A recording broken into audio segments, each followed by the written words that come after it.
Hi! In front of me is POCO M4 and today I would like to show you how you can change font style. Begin by going into Devices Settings and scrolling down to access Display. Then scroll all the way down and tap on Font. Following that, tap on the best one for you. I will go with maybe this one and select Free. When your new style is ready, tap on Apply.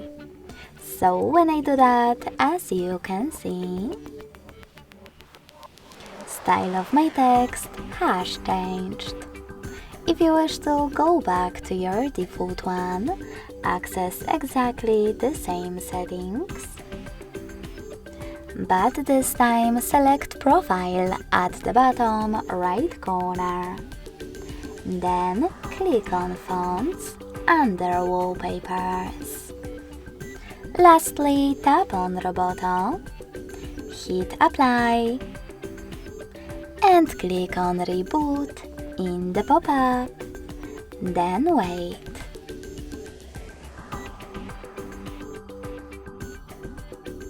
As you can see, when I go back,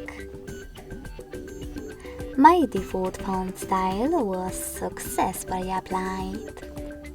Thanks so much for watching. If you enjoyed this video, don't forget to leave a like, comment and subscribe. Bye!